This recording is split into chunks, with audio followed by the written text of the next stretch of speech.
Assalamualaikum warahmatullahi wabarakatuh. Perkenalkan, nama saya Cantik Putri Ohlani Sugianto, NIM 12300210027, akan menjelaskan tentang biolistrik, sel saraf otot dan sel otot jantung.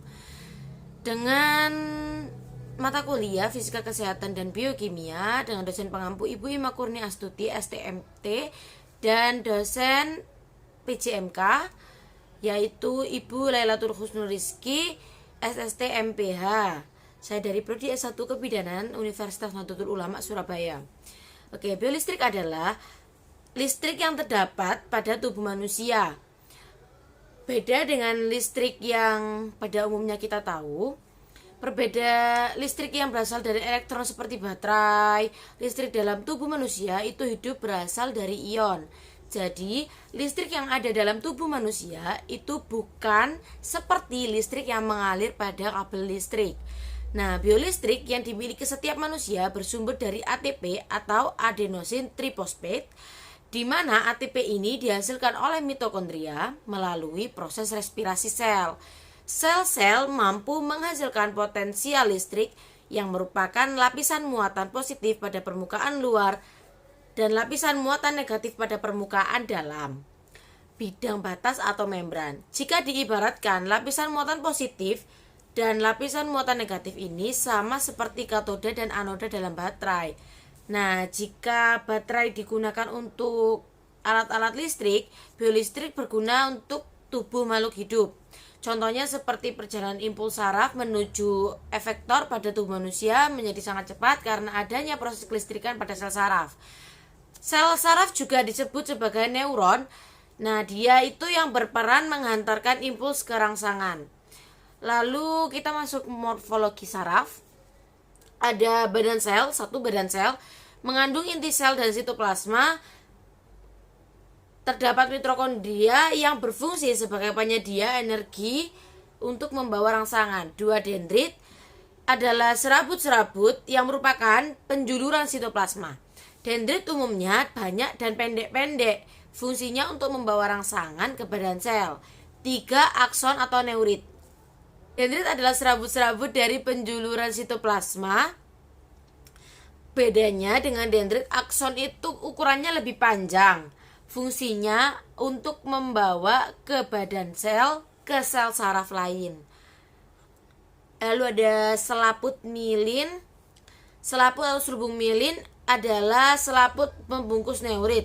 Selubung mielin tersusun dari lemak. Selaput mielin mempunyai segmen-segmen dan lekukan-lekukan di antara dua segmen disebut nodus Ranvier. Selaput mielin ini dikelilingi oleh sel Schwann. Gitu. Fungsi dari bagian ini adalah untuk melindungi sel saraf dari kerusakan dan mencegah bocornya impuls serta mempercepat hantaran impuls yang masuk. Selubung mielin diproduksi oleh sel glial. Lalu nomor 5 itu ada sel Schwann itu tadi. Sel Schwann itu adalah sel yang mengelilingi selubung mielin. Nama dari sel ini diambil dari penemunya yaitu Theodor Schwann, seorang ilmuwan dari Jerman. Sel Schwann ini berfungsi untuk mempercepat jalannya impuls, menyediakan nutrisi bagi neurit dan membantu regenerasi neurit. Lalu ada nodus Ranvier. Nodus Ranvier adalah bagian antar dua segmen selubung mielin. Nodus Ranvier berfungsi sebagai loncatan impuls agar sampai lebih cepat ke tujuan. Lalu ada sinapsis. Sinapsis adalah celah yang terdapat pada pertemuan satu neuron dengan neuron lainnya. Setiap sinapsis menyediakan koneksi antar neuron sehingga memungkinkan terjadinya pertukaran informasi antar neuron tersebut. Nah, informasi ini ditukarkan dalam bentuk zat kimia yang disebut neurotransmitter. Pada ujung neurit, setiap sel saraf terdapat banyak kantong yang disebut bulbus akson. Kantong inilah yang menghasilkan neurotransmitter. Mekanisme depolarisasi Depolarisasi adalah perubahan dalam sel di mana sel mengalami pergeseran distribusi muatan listrik sehingga menghasilkan muatan negatif yang lebih sedikit di dalam sel. Depolarisasi sangat penting untuk fungsi banyak sel, komunikasi antar sel dan fisiologi organisme secara keseluruhan. Nah, potensi aksi dalam neuron menunjukkan depolarisasi di mana muatan internal sel menjadi kurang negatif atau lebih positif, dan repolarisasi di mana muatan internal kembali ke nilai yang lebih negatif. Kebanyakan sel dalam organisme tingkat tinggi memelihara lingkungan internal yang bermuatan negatif relatif terhadap bagian luar sel. Perbedaan muatan ini disebut potensial positif atau kurang negatif, dan pergeseran dan potensial membran negatif ke positif terjadi selama beberapa proses, termasuk potensi aksial. Nah, selama potensi aksial, depolarisasi begitu besar sehingga perbedaan potensi melintas membran sel dengan cepat membalikan polaritas. Dengan bagian dalam sel menjadi bermuatan positif. Perubahan muatan biasanya terjadi karena masuknya ion natrium ke dalam sel. Meskipun dapat dimediasi oleh masuknya semua jenis kation dan aliran dari semua jenis anion, kebalikan dari depolarisasi disebut hiperpolarisasi.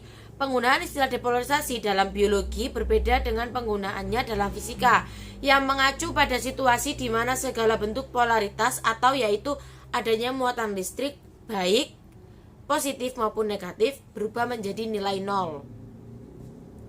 Mekanisme repolarisasi. Dalam keadaan repolarisasi, potensial membran berubah dari positif di sisi dalam menuju kembali ke negatif di sisi dalam. Tahapan repolarisasi diawali dari suatu titik dan merambat ke seluruh permukaan membran sel. Tahap ini kanal Na+ mulai tertutup dan kanal ion K+ terbuka dan ion K+ keluar sehingga membran potensial kembali ke fase istirahat. Lalu ada mekanisme sinyal listrik dari otot. Sinyal listrik dari otot atau nama lainnya adalah elektromiogram. Sebuah otot terdiri dari banyaknya unit motorik. Satu unit motorik terdiri dari satu cabang neuron dari batang otak atau korda spinalis dalam 25 hingga 2000 serat otot atau sel yang berhubungan dengan melalui motor end plate. Potensial istirahat di kedua sisi membran pada serat otot serupa dengan potensial istirahat di serat saraf. Kerja otot dimulai oleh potensial aksi yang berjalan di sepanjang suatu akson dan melewati motor end plate menuju ke dalam serat otot, menyebabkan serat tersebut berkontraksi. Nah, sinyal listrik dari jantung atau memiliki nama lain elektrokardiogram. Kerja jantung yang ritmis dikendalikan oleh suatu sinyal listrik yang diawali oleh stimulus spontan sel-sel otot khusus yang terletak di atrium kanan. Sel-sel ini membentuk nodus sinoatrium atau SA atau pemacu jantung. Nodus SA melepaskan sinyal dengan interval teratur sekitar 72 kali per menit dengan kecepatan pelepasan sinyal dapat meningkat atau menurun bergantung pada saraf yang terletak di luar jantung sebagai respon terhadap kebutuhan tubuh akan darah serta rangsangan lainnya. Sinyal listrik dan nodus SA memicu depolarisasi sel-sel otot kedua atrium sehingga keduanya berkontraksi dan memompa ke dalam ventrikel. Kemudian terjadi repolarisasi atrium yang melihat untuk potensial aksi. Sinyal listrik kemudian berjalan menuju nodus atrioventrikel atau AV yang memicu depolarisasi ventrikel kanan dan kiri sehingga kedua ventrikel berkontraksi dan mendorong darah ke dalam sirkulasi paru dan umum, dan kiri sehingga kedua ventrikel berkontraksi mendorong darah ke dalam sirkulasi paru dan umum. Otot ventrikel kemudian mengalami repolarisasi dan rangkaian proses ini kembali berulang. Repolarisasi Otot jantung menyebabkan arus mengalir ke dalam badan, menimbulkan potensial listrik di kulit. Elektrokardiogram adalah perekaman potensial listrik di antara dua titik yang terletak di berbagai lokasi di permukaan tubuh. Faktor yang mempengaruhi respon neuronal. Neuron sangat sensitif terhadap perubahan pH dari cairan interstisial di sekitarnya. Contohnya, kondisi alkalosis akan meningkatkan ekstabilitas suatu neuron. Hiperventilasi dapat memicu terjadinya kejang pada seorang individu yang susceptible. Sebaliknya, asidosis dapat menurunkan ekstabilitas suatu neuron, di mana penurunan pH arteri hingga 7,0 berpotensi untuk menimbulkan koma.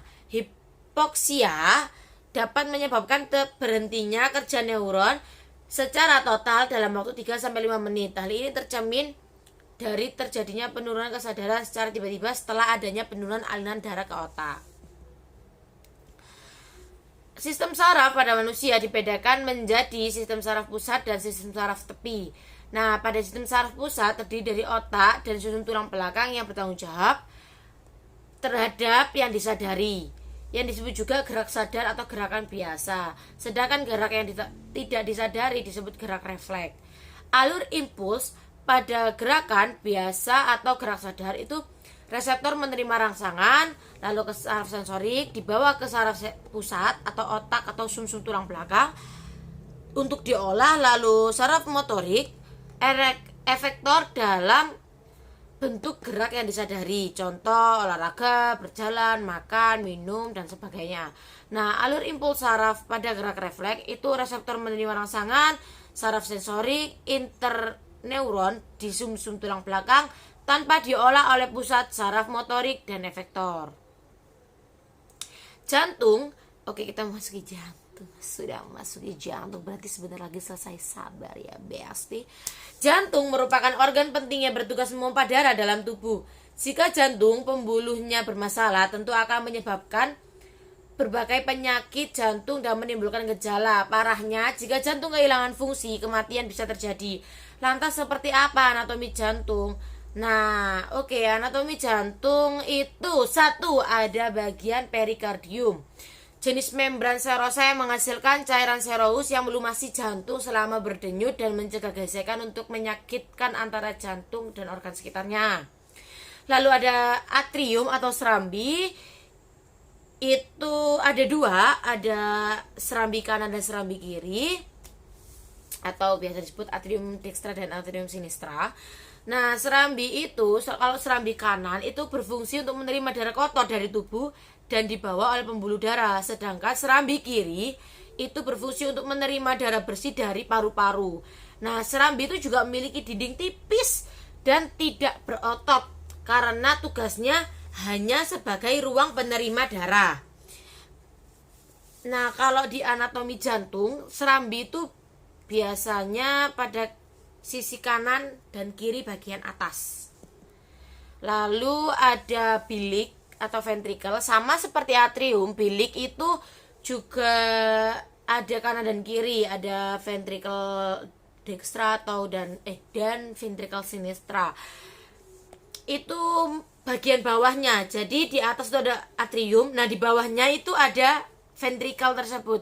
Ada kanan dan kiri. Nah, fungsinya untuk yang ventricle kanan itu berfungsi untuk memompa darah kotor dari jantung ke paru-paru, sementara ventricle kirinya itu memompa darah bersih dari jantung untuk ke seluruh tubuh.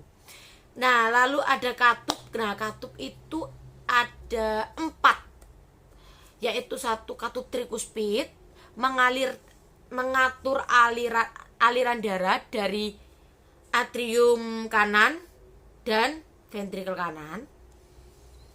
Lalu ada katup pulmonal mengatur aliran darah dari bilik kanan ke arteri pulmonalis yang membawa darah ke paru-paru untuk mengambil oksigen. Lalu ada katup mitral yang mengalirkan darah yang kaya oksigen, yang banyak banget oksigennya dari paru-paru mengalir dari serambi kiri ke bilik kiri. Nah, dan ada katup aorta yang membuka jalan bagi darah yang kaya akan oksigen tersebut dari bilik kiri ke aorta atau arteri terbesar dalam tubuh. Lalu ada otot jantung. Otot jantung merupakan gabungan dari otot lurik dan otot polos yang berbentuk silindris dan memiliki garis terang dan serta gelap. Nah, fase siklus jantung itu ada dua, ada sistol dan diastol. Biasanya kalau tensi, nah itu ada sistol, ada diastol. Nah, sistol itu jaringan otot jantung yang berkontraksi untuk memompa darah keluar dari ventrikel. Sedangkan diastol itu otot jantung yang rileks terjadi pada saat pengisian darah pada jantung. Tekanan darah meningkat pada arteri utama selama sistol ventrikel dan menurun selama diastol ventrikel. Hal ini menyebabkan dua angka yang terkait dengan tekanan darah. Lalu ada pembuluh darah, ada 3 pembuluh darah, ada arteri, lalu ada vena, dan ada kapiler. Yang kita tahu arteri itu kan pembuluh darah jantung itu yang banyak banget oksigennya karena fungsinya itu karena berfungsi untuk darah ke sisi kiri atau jantung atau atrium dan ventrikel kiri. Nah, arteri memiliki dinding yang cukup elastis sehingga mampu menjaga tekanan darah tetap konsisten. Lalu ada vena, membawa darah yang miskin oksigen atau yang darah kotor dari seluruh tubuh untuk kembali ke jantung. Dan lalu ada kapiler, bertugas untuk menghubungkan arteri terkecil dengan vena terkecil. Lalu sistem konduksi jantung terdiri otot-otot jantung yang termodifikasi dan mampu menghasilkan aktivitas listrik secara spontan dan mengantarkan ke seluruh bagian otot jantung. Listrik yang dihasilkan akan diantarkan ke seluruh bagian otot jantung secara cepat dan terkoordinasi. Nah, perbedaan otot jantung itu perbedaannya ya, otot jantung, otot polos, dan otot lurik. Dari bentuk selnya, otot polos itu seperti gelondong. Kalau otot rangka itu seperti silindris panjang-panjang. Nah, kalau otot jantung itu sama silindris, bagian ujungnya ada cabangnya 2 atau lebih. Nah, untuk inti selnya, otot polos berbentuk oval, berjumlah 1 inti sel di tengah. Nah, kalau otot rangka berbentuk lonjong dan jumlah selnya, inti selnya tuh banyak banget tapi di pinggir gitu, di pinggir seratnya. Nah, kalau otot jantung berbentuk lonjong, berjumlah 1 di tengah serat. Jadi hampir mirip sama otot polos tapi bentuknya itu mirip otot rangka. Untuk aktivitasnya, otot polos itu kontraksi lambat, tidak mudah lelah. Kalau otot rangka itu kontraksinya cepat, kuat, tapi cepat banget capek. Nah, kalau otot jantung kontraksinya cukup kuat, ada ritmenya, ada tek tek tek tek gitunya, terus otomatis dan tidak mudah lelah ya. Kalau otot jantung lelah, gimana mompanya? Mati dong kita. Jangan sampai Besti. Lalu ada pengaruh sarafnya itu. Otot polos itu pengaruh saraf otonom atau saraf tidak sadar dengan otot involunter. Nah, kalau otot rangka itu sarafnya saraf sadar, ototnya volunter. Dan otot jantung itu saraf otonom juga dan tidak sadar, otot involunter. Ya, misalnya kalau otot jantung itu secara sadar, terus kita tidur, lupa nih mompanya, kan nggak mungkin Besti. Jadi pasti saraf otonom dan otot involunter untuk otot jantung. Nah, itu dia tentang jantung dan sel saraf, tentang biolistrik. Lalu kita akan ketemu lagi di praktikum selanjutnya. Bye bye. Assalamualaikum warahmatullahi wabarakatuh.